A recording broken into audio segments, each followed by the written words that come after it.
F/2 RT। Internal energy बच्चों N F/2 RT। ठीक है।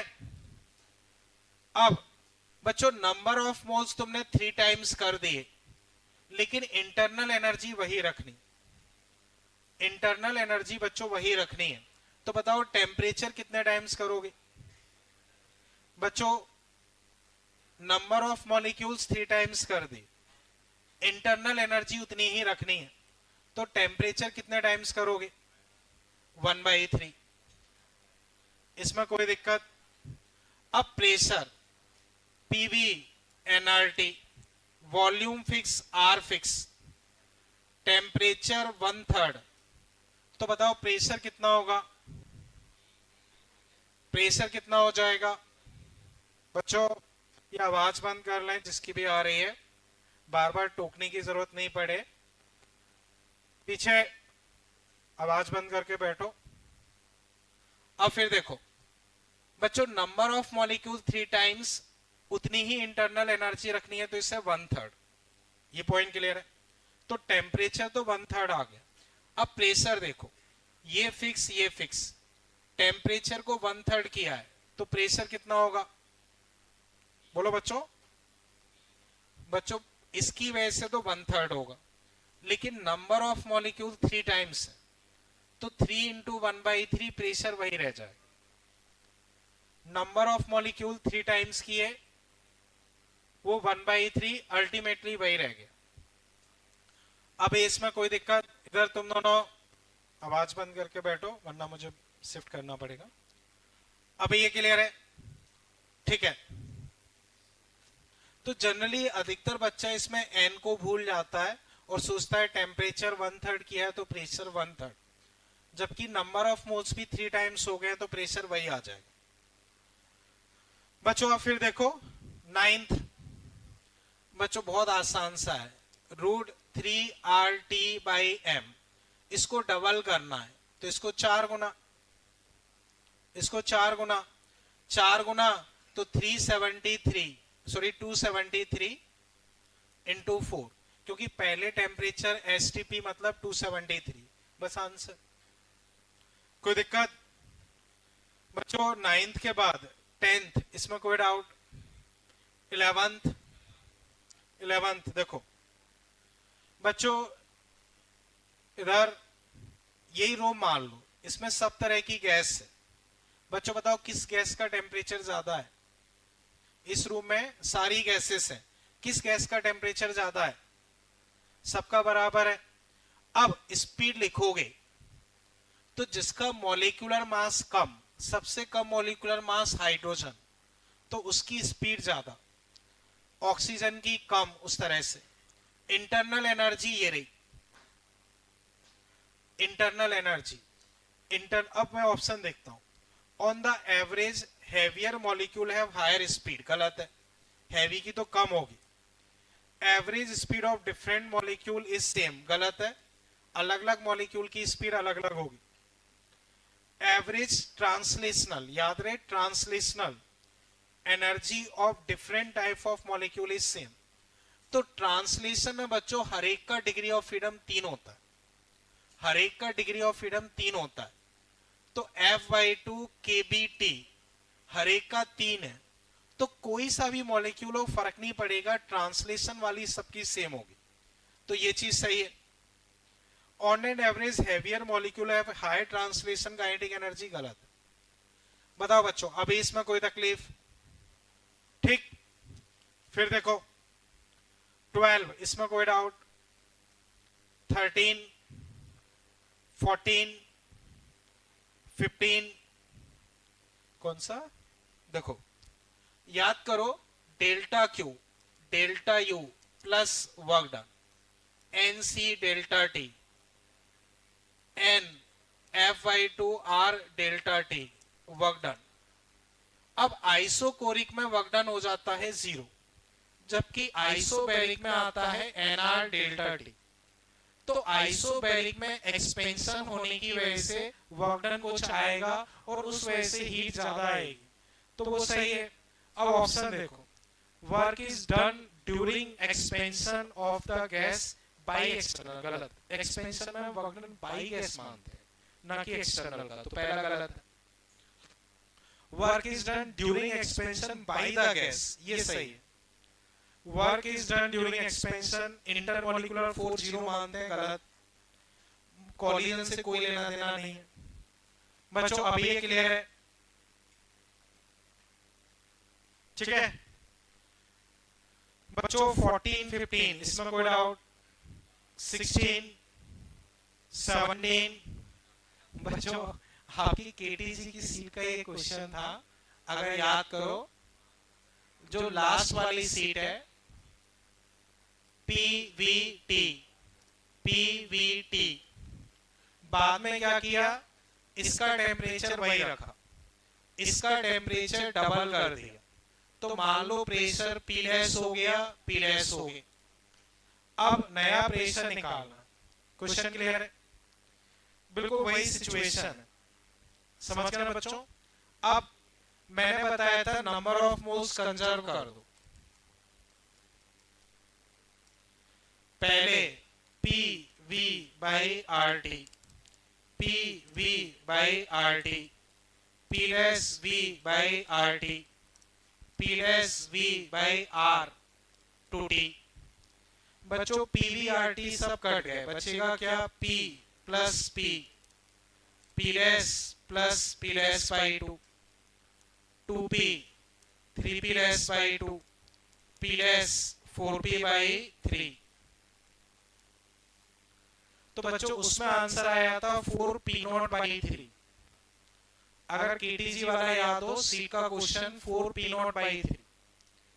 अब यहाँ 300 से 600 कर दिया, वही चीज।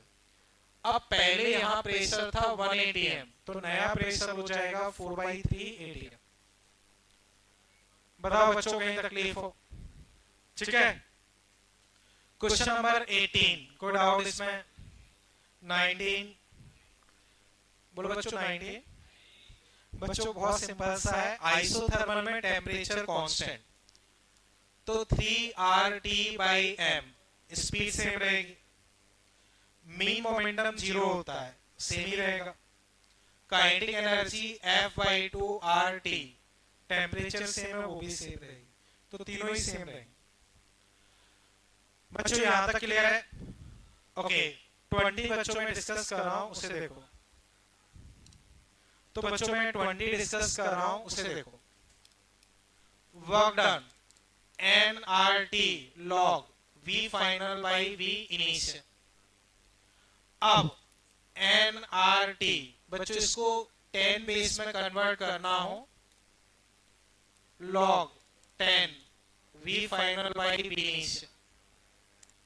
बच्चों ये तुम्हें पता होगा, नेचुरल लॉग को 10 में कन्वर्ट करना हो 2.303 से मल्टीप्लाई कर। बच्चों ये पॉइंट क्लियर है भाई? की कंसेप्ट में इधर मेन की कंसेप्ट इसमें ये है, जो नेचुरल लॉग है उसे 10 में कन्वर्ट करना है, तो इससे मल्टीप्लाई करना होगा। बच्चों आई थिंक पता होगा। अब सॉल्व करते हैं। वर्क डन तुम्हें कितना दिया है? 900 R log 2, number of moles 96 है तो 3, R temperature 300, 2.3 log V final by V initial, 900 ये कट गए। अब बच्चों देखना, log 2 log V final by V initial की पावर 2.3, लॉग लॉग हटा दिया, तो 2 equal to log V final, sorry V final by V initial 2.3, तो V final by V initial 2.3। अब बच्चों देखो, अगर मान लो 2.3 की जगह 2 मानता हूं, 2.3 छोड़ देता हूं, तो रूट टू की वैल्यू क्या होती है? 1.414। ये 2.3 है, तो 1.414 से थोड़ा कम आना चाहिए, 1.414 से थोड़ा कम आना चाहिए। तो 1.414 से कम एक ही ऑप्शन और भी है, बट 1 से ज्यादा ही आएगा, क्योंकि 1 से ज्यादा आना चाहिए, क्योंकि 1 का तो आप 2.3 करोगे हमेशा 1 ही रहेगा, तो 1 और 1.4 के बीच में होना चाहिए। तो उस हिसाब से मोस्ट अप्रोप्रिएट देखोगे तो आगरा टिक कर सकते हो। बच्चों कनेक्ट कर पाए? जो मेन की कंसेप्ट था वो ये कन्वर्जन था, बाकी कुछ नहीं। अब ये क्लियर है बच्चों? इसमें कहीं कोई डाउट अभी? ठीक है बच्चों। 21 इसमें कोई डाउट?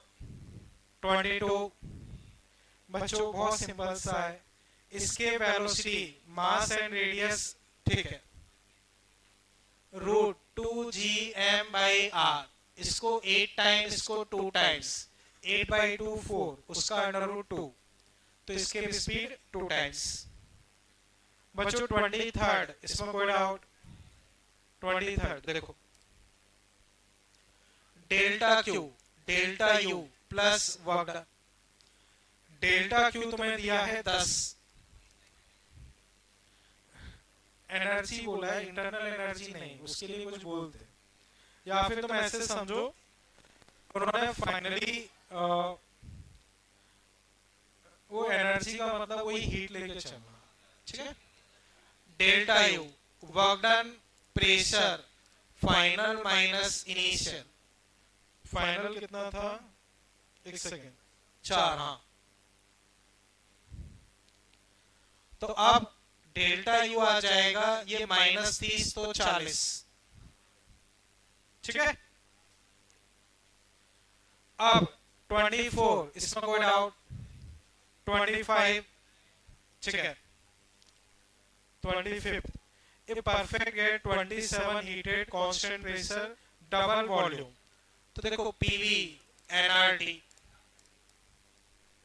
वॉल्यूम डबल करना है तो टेम्परेचर डबल, तो 27 मतलब 300, उसका डबल 600, आंसर। हाँ बोलो। 24 body is projected vertically upward from the earth surface to reach height 7r, velocity निकालनी है, तो देखो फेंक दिया, टॉप पे 0, तो हाफ mv² माइनस का gmm/r पोटेंशियल, टॉप पॉइंट पे काइनेटिक 0, पोटेंशियल gmm/8r, बस एडजस्ट कर लेना, स्पीड आ जाएगी। बोलो बच्चों इसमें अभी कोई और दिक्कत किसी को भी? ठीक है, ओके। अब बच्चों जो अपना टॉपिक चल रहा था वो हम कंटिन्यू कर रहे हैं, तो आप सब इधर आ जाएं, सबके आवाज डिस्कशन सब बंद हो जाए। हाँ इधर के बाद अपनी इनिशियल स्टेट में आ जाएगा। तो बच्चों बताओ सिस्टम फाइनली किस स्टेट में आ जाएगा? बच्चों सिस्टम फाइनली किस स्टेट में आएगा? बच्चों आवाज नहीं आई, किस स्टेट में आएगा? Initial state. इनिशियल स्टेट में आएगा तो पूरे साइकिल के लिए इंटरनल एनर्जी चेंज क्या होगा? पूरे साइकिल के लिए इंटरनल एनर्जी चेंज 0, बट याद रहे पूरे साइकिल के लिए, एक दो प्रोसेस के लिए नहीं, पूरे साइकिल के लिए इंटरनल एनर्जी चेंज 0। ये चीज क्लियर है? अब फर्स्ट लॉ तुमसे क्या कहता है? Delta Q delta U plus work done. बच्चों ये चीज 0 है, तो डेल्टा क्यू किसके बराबर आ गया? Work done. तो बच्चों आप बताओ साइक्लिक प्रोसेस में डेल्टा क्यू किसके बराबर होगा? डेल्टा क्यू का मतलब है नेट हीट एक्सचेंज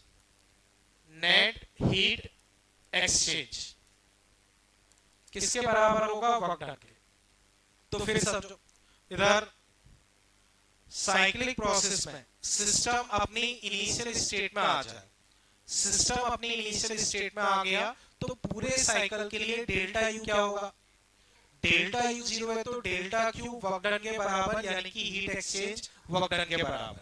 ठीक है भाई, इतना हो गया। अब वापस समझो, मैंने कुछ पॉइंट्स और बताए थे, वो पॉइंट्स क्या थे? या पहले बच्चों में इसी पॉइंट को समझा रहा हूं, इसको देखो। मान लो ये कोई प्रोसेस है, इसमें मान लो 50 हीट गई, इसमें मान लो 20 हीट बाहर गई, इसमें मान लो 10 हीट बाहर गई, इसमें मान लो 5 हीट अंदर गई। तो बच्चों पूरी साइकिल के लिए अगर मैं डेल्टा क्यू निकालता हूं, सबका समीशन, बच्चों सिस्टम में जो हीट जा रही है वो प्लस या माइनस, सिस्टम के अंदर जो हीट जा रही है प्लस, तो +50 -20 -10 +5, तो नेट हीट एक्सचेंज कितना आया? 25। समझ गए? तो बच्चों सिस्टम का नेट हीट एक्सचेंज तुम्हारा कितना आया है? 25। तो अगर मैं पूछता हूं वर्क डन बताओ तो क्या होगा? 25। जो नेट हीट एक्सचेंज होगा वही वर्क डन होगा। नेट हीट एक्सचेंज से मतलब सभी का हीट विद साइन।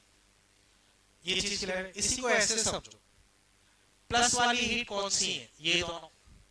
तो अगर मैं पूछता हूं सिग्मा क्यू पॉजिटिव, मतलब सप्लाई हीट, केवल सप्लाई वाली, तो बच्चों बताओ सप्लाई वाली, केवल सप्लाई वाली जो सिस्टम के अंदर जा रही है वो कितनी है? 50 + 5 यानी कि 55। और जो बाहर निकल रही है, बाहर निकल रही वो कितनी है बच्चों? 20 और 10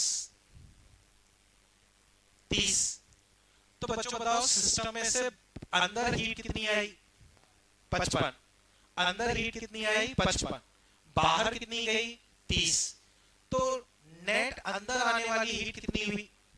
25। और नेट अंदर आने वाली हीट क्या होगी? Work done. तो या तो net heat exchange work done होगा, तो मैं वर्क डन को बोल सकता हूं नेट हीट एक्सचेंज। इसी वर्क डन को मैं ऐसे भी बोल सकता हूं कि पॉजिटिव वाली हीट माइनस नेगेटिव वाली हीट। ये पॉइंट समझे बच्चों? Net heat exchange work done, या पॉजिटिव वाली हीट में से टोटल नेगेटिव वाली हीट का मैग्नीट्यूड सबट्रैक्ट कर दो, वो वर्क डन। ये पॉइंट क्लियर है? अब मैंने बोला था एक टर्म इफिशियंसी। क्या बोला था? इफिशियंसी। तो इफिशियंसी तुम्हारा होता है work done, work done upon heat supply. Heat supply से मतलब पॉजिटिव वाली हीट। तो बच्चों बताओ इस प्रोसेस में वर्क डन कितना है? इस प्रोसेस में वर्क डन कितना आया? इस प्रोसेस में वर्क डन हीट सप्लाई के बराबर यानी कि 25। अब हीट सप्लाइड मतलब पॉजिटिव हीट वो कितनी है? कितना है? 55। 55 है ना? ये एफिशिएंसी होगी।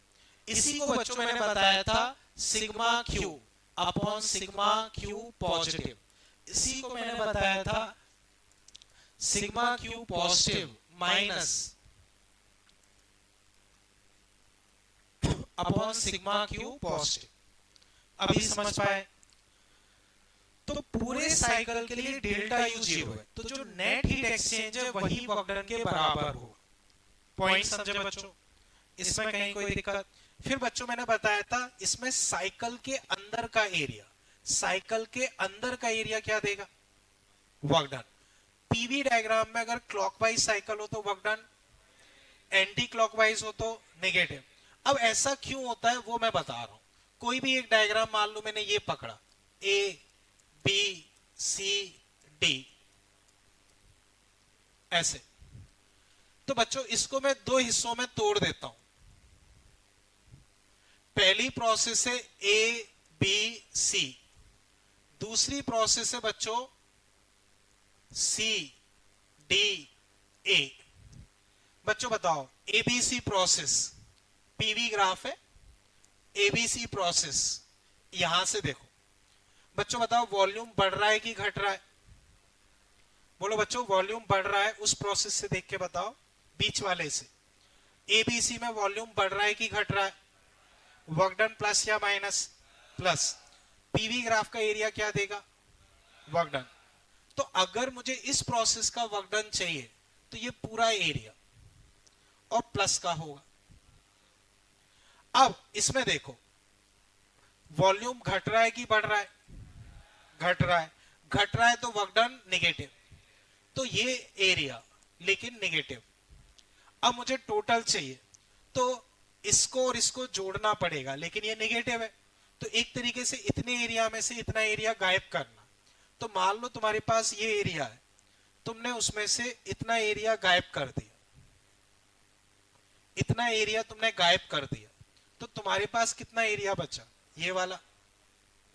तो वही मैंने बताया था कि साइकिल के अंदर का एरिया, साइकिल के अंदर का एरिया वो तुम्हें वर्क डन देगा। साइकिल के अंदर का एरिया क्या देगा? Work done. कैसे आता है बच्चों, मैंने यहां बताया। ये पॉइंट क्लियर है? अब याद रखने के लिए, क्लॉकवाइज हो तो प्लस, एंटी क्लॉकवाइज मतलब माइनस, लेकिन पीवी में बाई चांस किसी क्वेश्चन में वीपी दे दे तो रिवर्स हो जाएगा। ये पॉइंट बच्चों मैंने बताए थे। खासकर सबसे ज्यादा दिक्कत आती है इस टर्मिनोलॉजी में, sigma Q positive Q negative, ये बहुत कंफ्यूज करती है। तो उसे रटने की जरूरत नहीं है, चीजें समझो। Work done upon positive heat, बस ये दिमाग में रखो, इफिशियंसी होता है। वर्क डन वगैरह अपने अपने हिसाब से निकाल। इतने बड़े फॉर्मूले कंफ्यूजिंग याद रखने की जरूरत नहीं है, वो तो लिखे रहते हैं, उस वजह से मैंने बता दिया, बाकी मुझे भी कभी याद नहीं रहते। चले आगे बच्चों, ठीक है। अब बच्चों इसमें मैं एग्जांपल डिस्कस कर रहा हूं, उसे तुम देखो। बच्चों इस तरह से लिखो, in a cyclic process, in a cyclic process, in a cyclic process, in a cyclic process A B C D A, in a cyclic process A B C D A, Q A B, Q B C, Q C D, Q D A। मान लो बच्चों ये +60, ये -5, -10, +4, ठीक है। तो कोई cyclic process ABCD है, उसमें हीट तुम्हें इस तरह से दी है। बच्चों आंसर बोलना नहीं है, जब मैं पूछूं तभी बताना। इन ए साइक्लिक प्रोसेस ABCDA, ये तुम्हें चारों प्रोसेस की हीट दे दी। इसमें लिख लो, calculate work done and efficiency of cycle, calculate work done and efficiency of cycle, calculate work done and efficiency of cycle।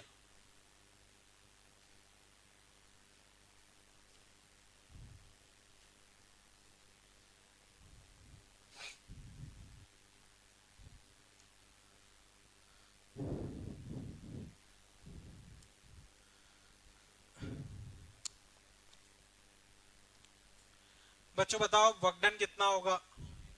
सही है, तो वर्क डन सिग्मा क्यू, तो 60 -5 -10 +4 49, ठीक है। अब इफिशियंसी, इफिशियंसी तो बच्चों eta work done upon sigma positive वाली केवल, तो वर्क डन 49, और केवल पॉजिटिव वाली पकड़नी है तो 64। या परसेंटेज में चाहिए तो इंटू 100। कनेक्ट कर पाए बच्चों इसे? कहीं कोई दिक्कत इसमें? चले आगे, ठीक है। अब नेक्स्ट एग्जांपल देखो बच्चों, मान लो ये ग्राफ है, वॉल्यूम प्रेशर ग्राफ बच्चों, ये रहा, ये V1 V2, ये P1 P2। बच्चों ड्रॉ कर लो, V1 V2 P1 P2 VP graph है।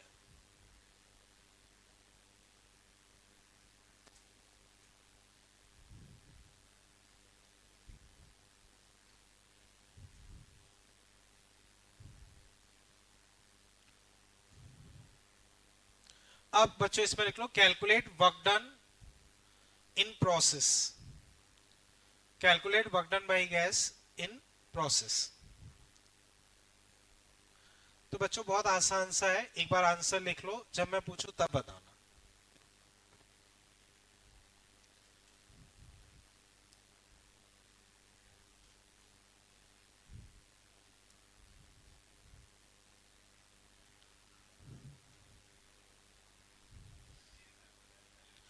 इलिप्स।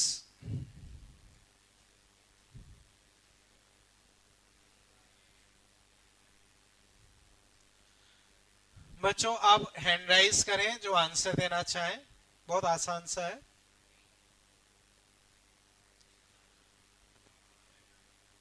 बच्चों मे भी शायद ग्रेविटेशन में मैंने इलिप्स का एरिया बताया होगा, कितना होता है पाई ए बी, बस अप्लाई कर दो।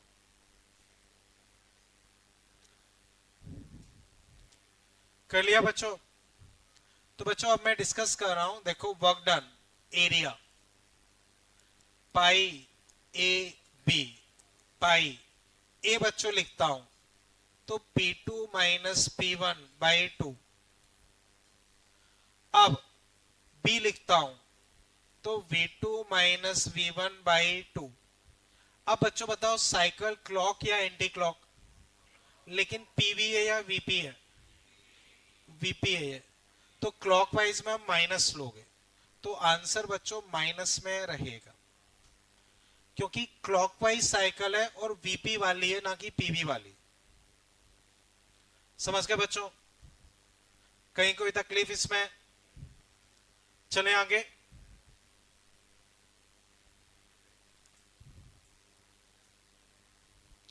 इसी में बच्चों कई बार डेटा दे दिया जाता है तो डेटा पुट करके आंसर निकाल सकते हो। अब ये क्लियर है? चले आगे बच्चों। ठीक है, अब नेक्स्ट एग्जांपल बच्चों देखो। तो जो एग्जाम्पल बच्चों अब मैं डिस्कस करने वाला हूं वो काफी इंपॉर्टेंट एग्जाम्पल है और वो याद भी रखना है आगे के लिए।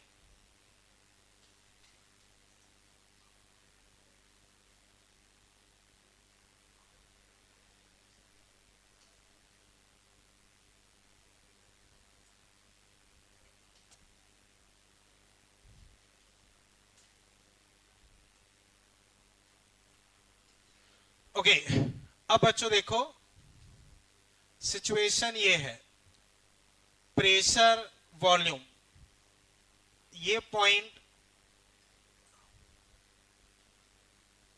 ये 1 2 3 4, यहां पे P1 V1 T1,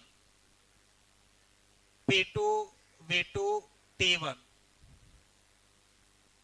P3 V3 T2, P4 V4 T2। अब ये प्रोसेस बच्चों आइसोथर्मल प्रोसेस है, ये आइसोथर्मल। तो मैं लिख रहा हूं बच्चों 1 से 2, 2 से 3, 3 से 4, 4 से 1। तो 1 से 2 बच्चों आइसोथर्मल, 3 से 4 आइसोथर्मल, 2 से 3 एडियाबेटिक, 4 से 1 एडियाबेटिक।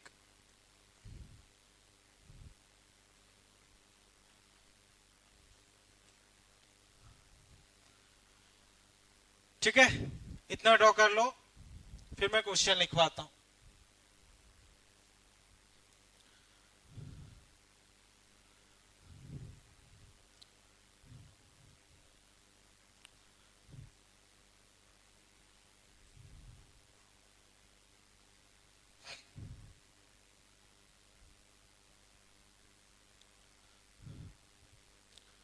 इतना ड्रॉ कर लिया बच्चों?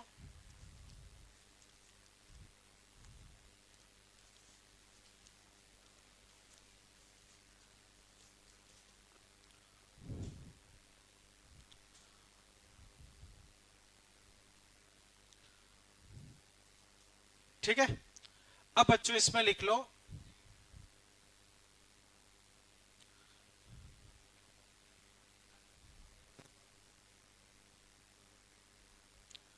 ठीक, अब बच्चों इसमें लिख लो calculate, calculate efficiency of cycle calculate efficiency of cycle in term of T1 T2. Calculate efficiency of cycle in term of T1 T2. तो बच्चों काफी अच्छा क्वेश्चन है, मैं डिस्कस कर रहा हूं, सभी इधर देखें। Calculate efficiency of cycle in term of T1 T2। तो बच्चों कुछ कुछ चीजें मैं तुम्हारे साथ डिस्कस कर रहा हूं, वो समझो। बच्चों मुझे बताओ 2 से 3 प्रोसेस कौन सी है? 2 से 3 प्रोसेस, बोलो बच्चों कौन सी प्रोसेस है? एडियाबेटिक। तो इसमें हीट आई या गई? कुछ नहीं हुआ। तो इसमें अगर मैं डेल्टा क्यू 2 से 3 लिखता हूं, 2 से 3 कितना होगा? 0। बच्चों मुझे बताओ 4 से 1 प्रोसेस कौन सी है? एडियाबेटिक। तो 4 से 1 के लिए हीट एक्सचेंज 0, कोई तकलीफ? ठीक है। अब बच्चों मुझे बताओ 1 से 2 प्रोसेस आइसोथर्मल। आइसोथर्मल में क्या 0 होता है? Delta U. तो हीट एक्सचेंज किसके बराबर हुई? वर्क डन के। हीट एक्सचेंज वर्क डन के बराबर। ठीक है। अब उससे तुम वर्क डन उसका निकाल लोगे। फिर मुझे वापस बताओ जो 3 से 4 प्रोसेस है वो कौन सी प्रोसेस है? आइसोथर्मल। डेल्टा यू 0, तो हीट वर्क डन के बराबर, तो इससे इन दोनों की हीट आ गई। तो बच्चों अब तुम इन दोनों की हीट लिखो, डेल्टा क्यू 1 से 2, ये लिखो डेल्टा क्यू 3 से 4, ये लिखो। लिख लो बच्चों फटाफट। वेरिएबल के टर्म्स में लिख लो, जैसे एन आर वो बाद में सब कट जाएंगे।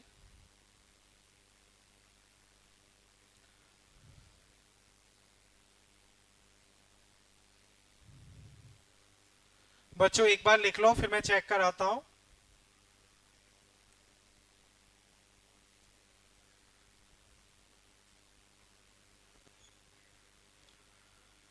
बच्चों इधर लिख लिया, मैं चेक कर रहा हूं। बच्चों देखो 1 से 2 N R T1 log final by initial, तो V2 बाई V1, क्योंकि जो वर्क होगा वही हीट होगी। आइसोथर्मल में जो वर्क होगा वही हीट होगी। अब यहां 3 से 4 एन आर, बच्चों टेम्परेचर कितना है? T2 log final by initial, तो V4 बाई V1। बोलो बच्चों कोई तकलीफ? इसी को बच्चों चाहो तो ऐसे भी लिख सकते हो, minus N R T2 log V1 by V4। बच्चों ये वाले टर्म को 1 से बड़ा रख दिया, क्योंकि आप देखो 4th वॉल्यूम कम है, ये ज्यादा है। कुछ मिस्टेक कर दी? हाँ 4 और 3, ठीक है। चेक करते रहना, मैं कहीं मिस्टेक करूं। ये चीज अभी क्लियर है? बोलो बच्चों इन दोनों की हीट क्लियर है? वो दोनों तो एडियाबेटिक है 0, ये दोनों आइसोथर्मल है, तो वर्क डन ही हीट के बराबर होगा, ये हीट आ गई। बच्चों यहां तक कोई दिक्कत? अब तुम्हें इफिशियंसी चाहिए, तो इफिशियंसी बच्चों कैसे लिखते हो? अभी अभी हमने सीखा। बोलो बच्चों इफिशियंसी क्या होगी? Work done upon positive heat.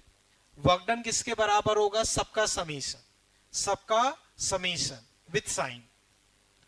तो अब efficiency work done upon Q positive, यानी कि sigma Q upon sigma Q positive. तो इफिशियंसी सिग्मा क्यू करता हूं, तो बच्चों देखना एन आर कॉमन आ गए, या चलो कॉमन लिख लेता हूं T1 लॉग, या चलो ऐसे ही छोड़ देता हूं T1 log V2 by V1, N R T two log V3 by V4 upon positive heat nRT1 log V2 by V1। ये पॉइंट बच्चों समझे। Net heat exchange upon positive heat, positive heat तुम्हारी ये वाली है, केवल ये निगेटिव है। ये पॉइंट बच्चों समझे। अब देखो इसके बाद अगर बच्चों में डिस्कस करता हूं तो nRT1 इसको मैं डिवाइड कर रहा हूं, तो इफिशियंसी जो तुम्हारे पास निकल के आएगी वो होगी, ये टर्म कट गया 1 माइनस nr कट गए T2 by T1 log V3 by V4 log V2 by V1। बच्चों इतना पहले चेक कर लो। फर्स्ट बच्चों दो एडियाबेटिक है वो तो जीरो हो गए, दो आइसोथर्मल है तो NRT log V final by V initial, फिर work done upon positive heat, उससे इफिशियंसी ये आई। बच्चों यहां तक कोई तकलीफ? यहां तक बच्चों कोई भी तकलीफ? बोलो बच्चों, ये चीज क्लियर है? ठीक है। अब क्वेश्चन की रिक्वायरमेंट ये है कि तुम्हें केवल टेम्परेचर के टर्म्स में निकालना है। किसके टर्म्स में? तो इस वॉल्यूम को गायब करना पड़ेगा, तो करते हैं वॉल्यूम को गायब। यहां तक तो चीजें क्लियर है ना बच्चों? इसको फिर मैं साइड कर रहा हूं, इतना कर लिया ना सबने? हटा दो इतना, ठीक है ना? ओके बच्चों इस पूरे पार्ट को अब मैं साइड में कर रहा हूं। अब इधर आ जाओ।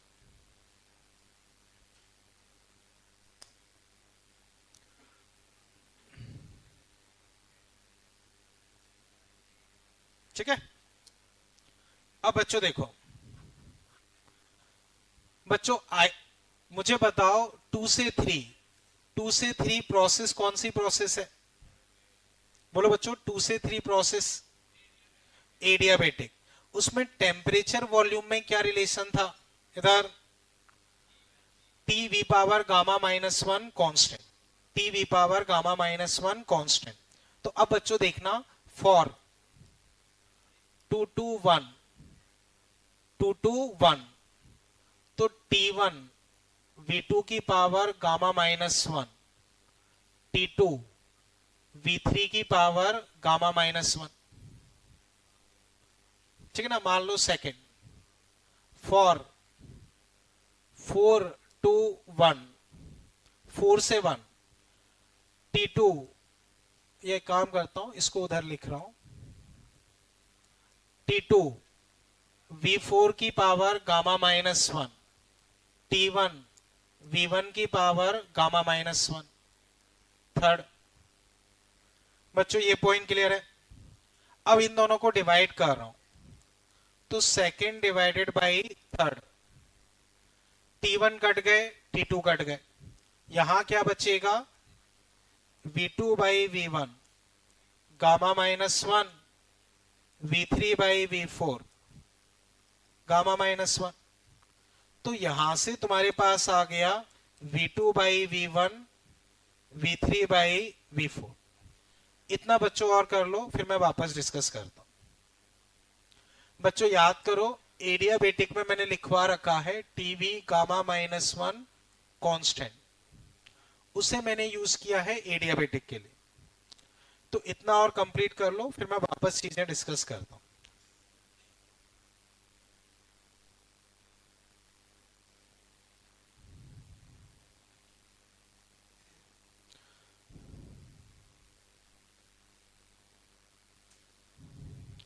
तो इतना बच्चों एक बार कंप्लीट कर लें, फिर हम वापस डिस्कस करते हैं।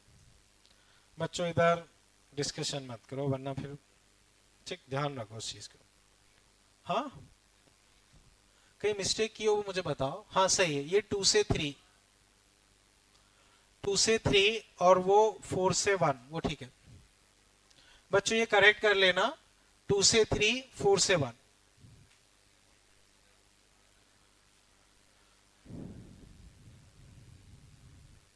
बच्चों इधर देखें, इधर जो डाउट हो मुझसे पूछ लो।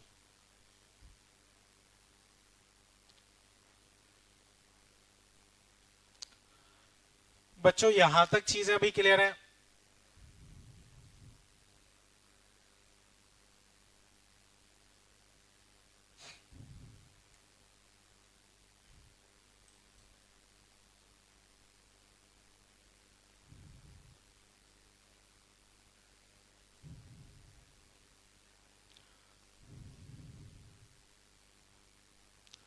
ओके बच्चों, आप वापस ध्यान से देखो, ठीक है?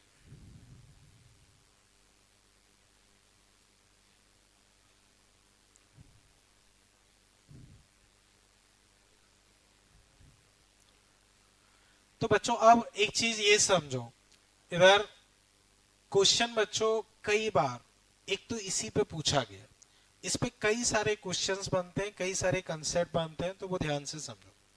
आपको दे दिया जाएगा ये ग्राफ है और आपसे बोलेंगे which of the following relation is true.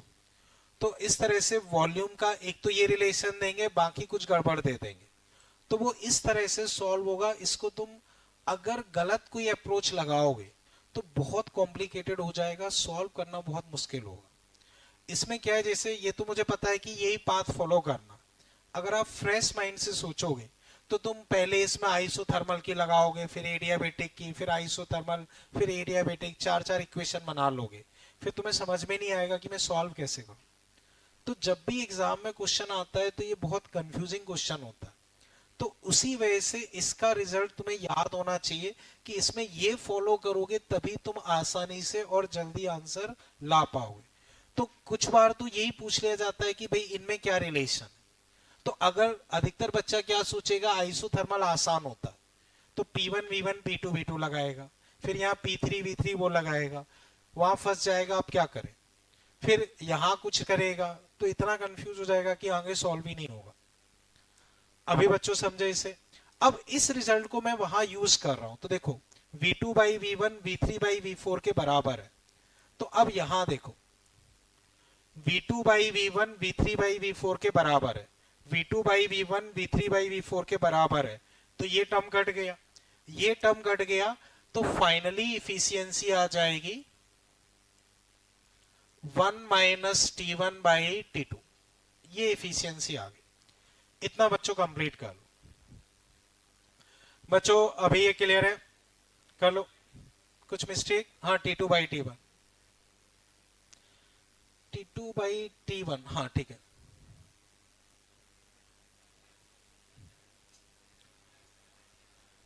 बच्चों ये पॉइंट अभी क्लियर है?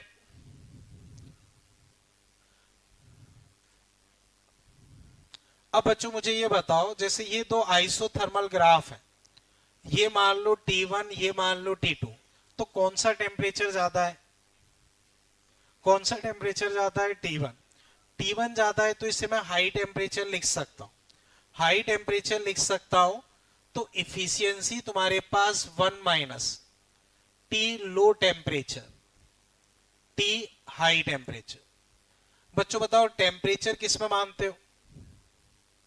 टेम्परेचर किस यूनिट में मेजर करोगे? केल्विन। तो इतना और कंप्लीट कर लो।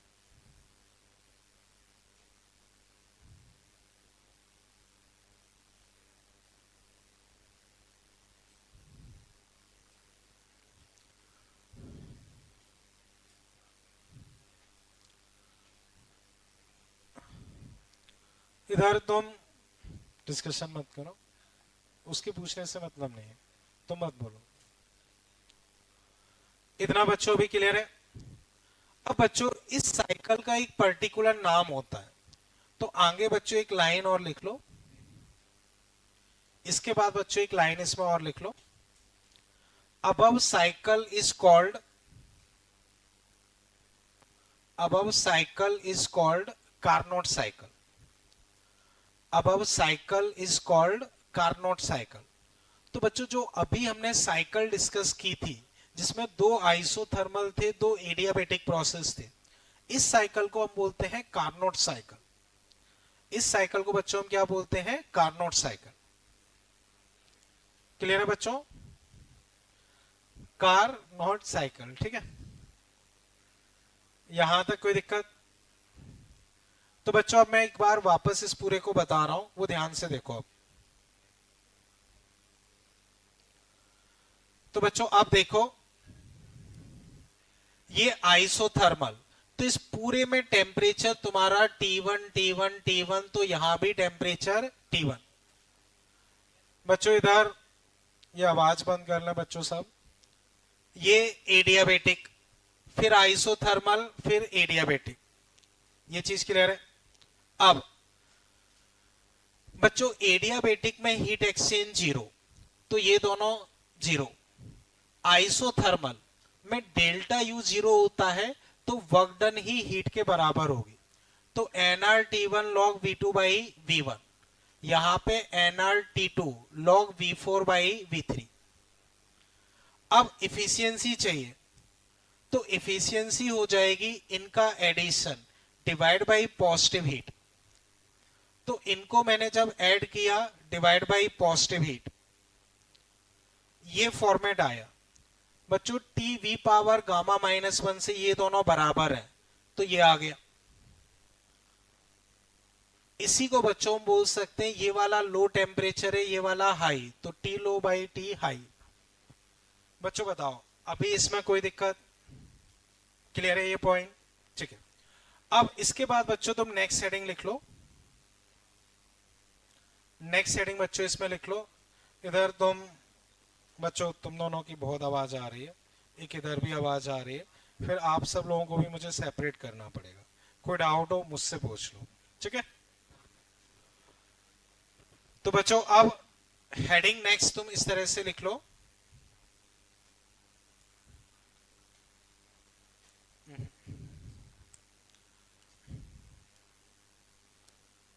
Heat engine,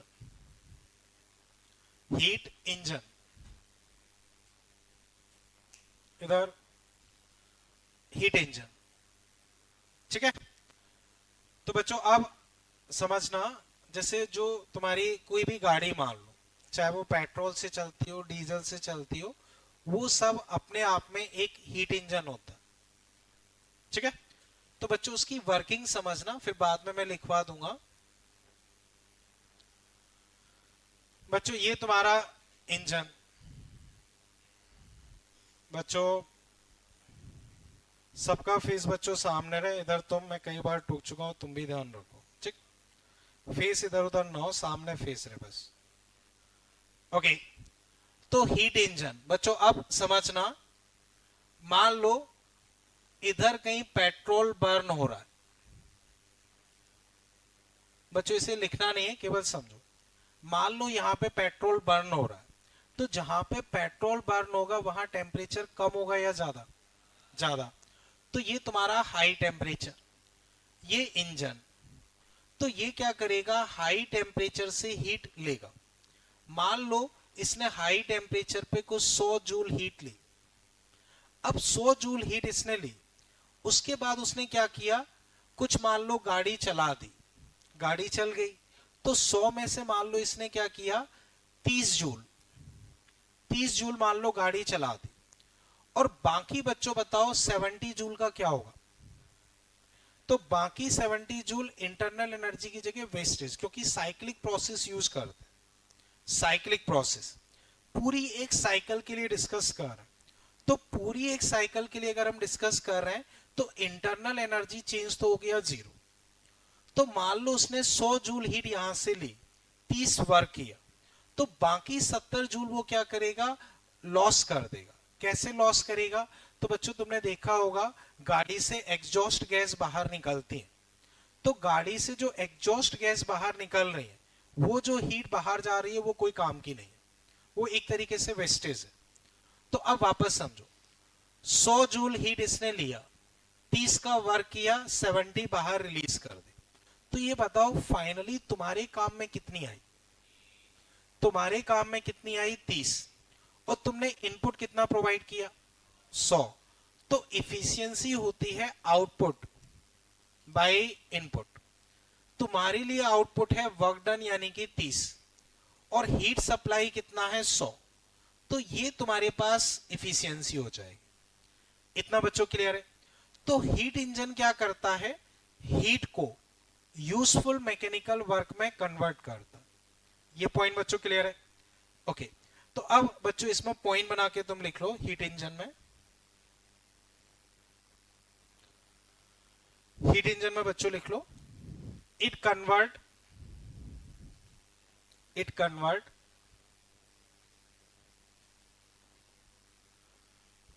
it convert heat energy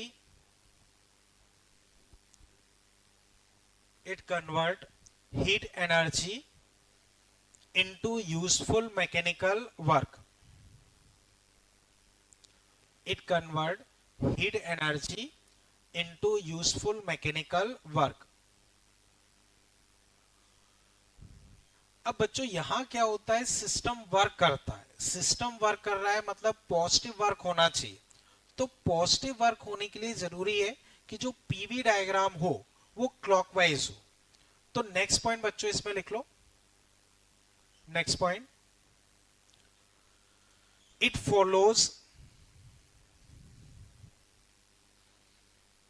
follows clockwise cycle, it follows clockwise cycle,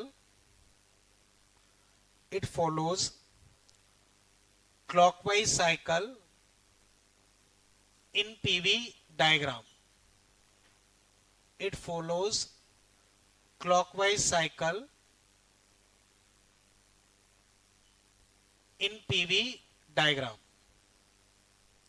it follows clockwise cycle in PV diagram। तो बच्चों अगर हम इसका प्रेशर वॉल्यूम ग्राफ बनाएंगे तो वो अपना कैसा होना चाहिए, क्लॉकवाइज। क्लॉकवाइज क्यों होना चाहिए, क्योंकि यहां सिस्टम वर्क कर रहा है, यानी कि पॉजिटिव वर्क कर रहा है। पॉजिटिव वर्क के लिए जरूरी क्या है कि क्लॉकवाइज साइकिल हो। नेक्स्ट बच्चों लिख लो ब्लॉक डायग्राम, ब्लॉक डायग्राम। तो मान लो बच्चों ये इंजन, ये हाई टेम्परेचर TH, इस हाई टेम्परेचर पे मान लो इसने हीट यहां से ली, कितनी हीट ली, QH। हाई टेम्परेचर पे इसने QH हीट यहां से ली। अब इसमें इसने कुछ वर्क कर दिया और बाकी हीट बच्चों बाहर रिलीज कर दी। तो बाहर जो रिलीज हीट की है वो QL, लो टेम्परेचर। अब जहां वो रिलीज कर रहा है उसको हम बोलते हैं सिंक और इसको हम बोलते हैं हीट सोर्स।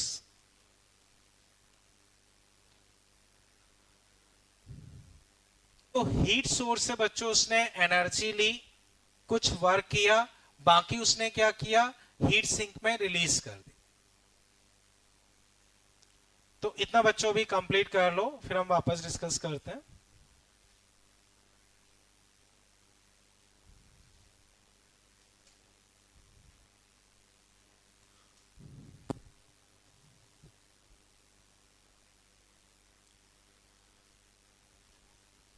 बच्चों high temperature TH, high temperature पे QH हीट ली, कुछ वर्क कर लिया, बाकी हीट क्या कर दी, यहां रिलीज कर दी।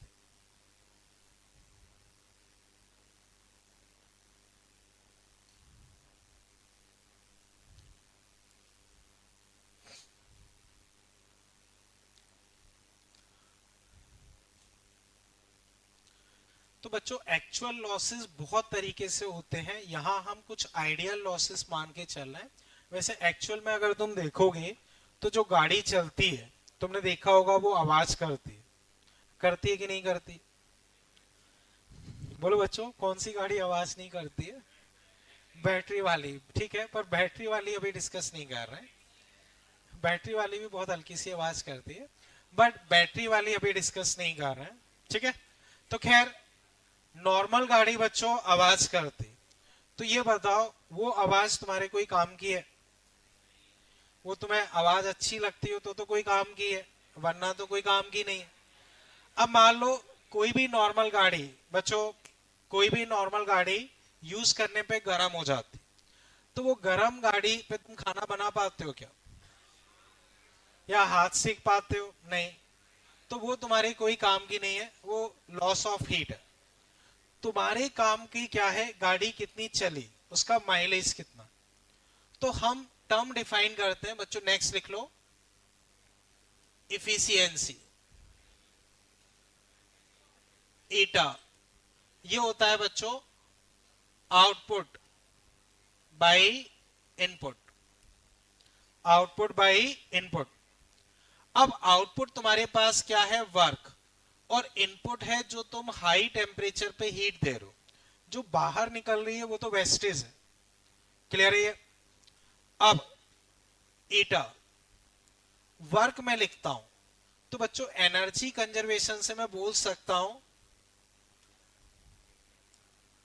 फ्रॉम एनर्जी कंजर्वेशन, QH बच्चों किसके बराबर होगी, W प्लस QL। तो ऐसे ही ईटा, W को बच्चों में लिख सकता हूं QH minus QL upon QH। इसी को बच्चों में लिख सकता हूं 1 माइनस QL बाई QH। तो इतना बच्चों कंप्लीट कर लो, फिर मैं आगे डिस्कस करता हूं। पीछे बच्चों इधर देखें,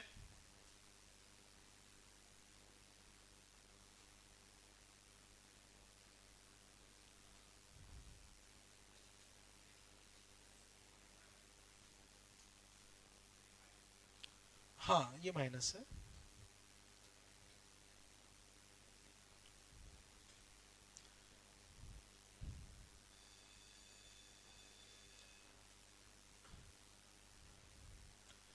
बच्चों एक बार फिर समझो, हीट इंजन क्या करेगा बच्चों, हीट इंजन क्या करेगा, हीट को किस में कन्वर्ट करेगा बच्चों, बताओ, हीट इंजन हीट को किस में कन्वर्ट करेगा, मैकेनिकल वर्क में या यूजफुल वर्क में। क्लियर है। अब ये साइकिल कौन सी फॉलो करेगा, क्लॉक या एंटी क्लॉक, क्लॉकवाइज। अब इफिशियंसी क्या होगी, वर्क अपॉन जो भी तुम हीट प्रोवाइड कर, एनर्जी कंजर्वेशन से QH W प्लस QL, तो W हो गया QH minus QL upon QH। ये आ गया, यहां तक क्लियर है बच्चों। अब आगे बच्चों इसमें लिख लो, हाँ जो हीट बाहर निकल रही ये QL है, लो टेम्परेचर पे जो हीट बाहर जा रही है वो QL है। बच्चों इतना अभी क्लियर है, ठीक है। अब वापस समझो, इसी में बच्चों आगे लिख लो Carnot engine, Carnot engine, Carnot engine.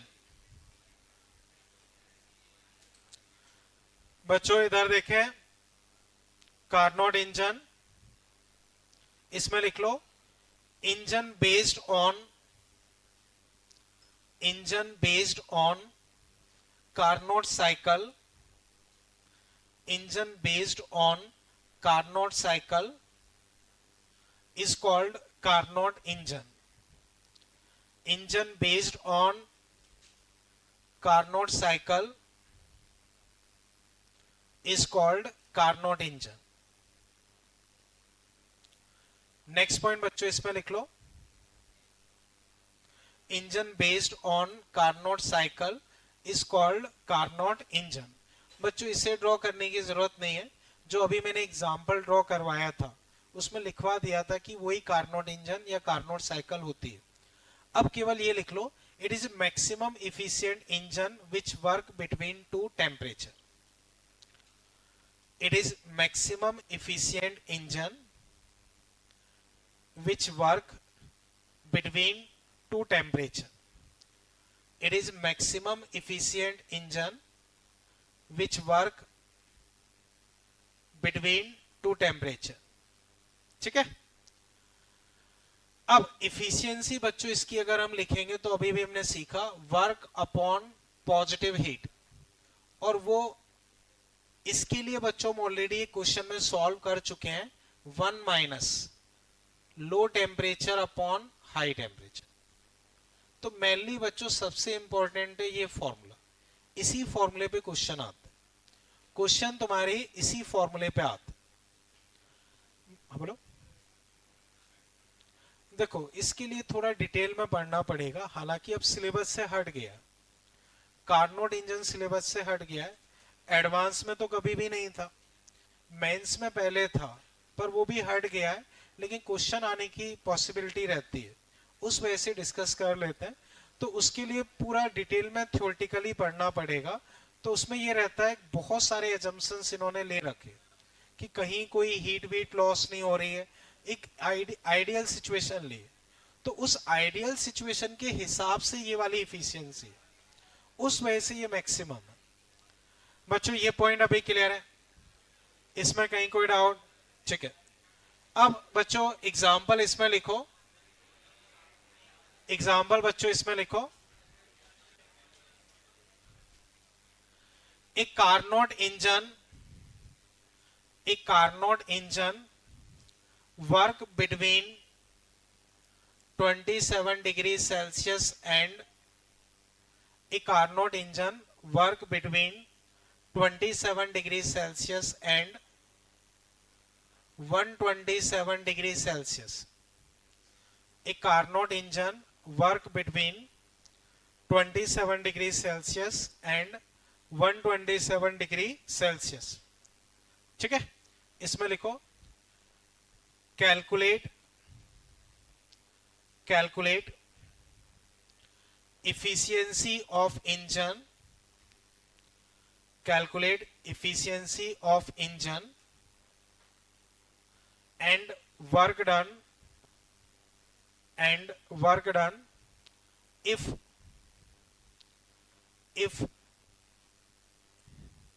heat source provide 1000 joule heat to engine. ठीक है बच्चों, वापस समझो, तुमसे ये बोला है कि 27 और 127 के बीच में ये काम कर रहा, तो एक तो तुम्हें एफिशिएंसी निकालनी, दूसरा वो हाई टेम्परेचर या हीट सोर्स से 1000 जूल एनर्जी ले रहा, तो वर्क डन बताना। ये पॉइंट क्लियर है? कर लो फटाफट।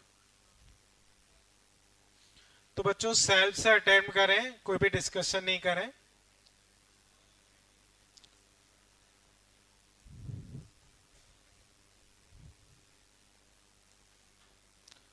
बच्चों कर लिया इफिशियंसी,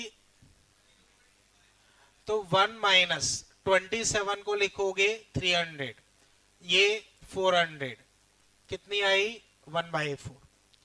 इसी को परसेंटेज में लिखोगे तो 25%। बोलो बच्चों कोई दिक्कत? ठीक है। अब दूसरा तुमसे पूछा है कि ये वर्क कितना करेगा, तो इफिशियंसी होती है वर्क अपॉन हीट सप्लाई 1/4। तो वर्क डन बच्चों कितना आ गया 250 जूल, यानी कि बच्चों ये 1000 हीट में से 250 का तो वर्क करेगा और 750 क्या करेगा वेस्ट। बच्चों ये वाला पॉइंट क्लियर है? अब इधर देखो, इसमें एक और क्वेश्चन पूछा जाता है, वो समझो। बच्चों इधर देखें, इधर तुम्हें मैंने बोल रखा है वहीं बैठना है, तुम कितना भी, मुझे उससे मतलब नहीं है। तो अब बच्चों वापस समझो, जो मैं कहना चाह रहा हूं उसे देखो। 250 वर्क आ गया, तुमसे बोला गया कि कोई और इंजन है जो इन दोनों टेम्परेचर पे वर्क कर रहा, कार्नोट इंजन नहीं है, कोई और इंजन है, और वो क्लेम कर रहा है कि उसकी इफिशियंसी 30% है। तो वो सही बोल रहा है या गलत बोल रहा है? कोई और इंजन है जो इन्हीं दो टेम्परेचर के बीच में काम कर रहा है और क्लेम कर रहा है कि मेरे इंजन की इफिशियंसी 30% है, तो वो सही बोल रहा है कि गलत बोल रहा है? तो बच्चों वो गलत बोल रहा है, क्योंकि कार्नोट इंजन सबसे इफिशियंट इंजन है। अगर उसकी इफिशियंसी 25% है तो कोई भी और इंजन की इफिशियंसी 25% नहीं हो सकती, उससे कमी होगी। इसका मतलब वो जो इंजन वाला है वो गलत क्लेम कर रहा है। तो आपसे क्वेश्चन ये भी पूछते हैं कि कोई इंजन इस तरह से क्लेम कर रहा है तो वो सही बोल रहा है या गलत बोल रहा है। ये पॉइंट समझ गए? अब वापस समझो, मान लो वो इंजन वाला क्लेम कर रहा है 40%, सही गलत? गलत। 15% वो सही हो सकता है, क्योंकि उससे कम हो सकता है, ज्यादा नहीं हो सकता। बराबर तो फिर वो कार्नोट इंजन ही हो जाएगा। बराबर चलो मान सकते हो लिमिटिंग केस में। अभी ये क्लियर है? ठीक है बच्चों, फिलहाल के लिए इसमें इतना ही रखते हैं। होमवर्क के लिए अगर आज आपको, आज तो खैर कहां से मिलेगी, कल जहां तक है थर्मोडायनेमिक्स की सीट मिल जाएगी, उससे अभी हम होमवर्क कर लेंगे। हाँ, जो डीपीपी मैंने तुम्हें दे रखा है उसमें बच्चों लगभग पूरा कर सकते हो। लास्ट के क्वेश्चन थोड़े से अलग हैं, बट अटेम्प्ट कर लेना, तो वो हम डिस्कस कर लेंगे। ठीक है? ठीक है बच्चों, मिलते हैं फिर। Thank you.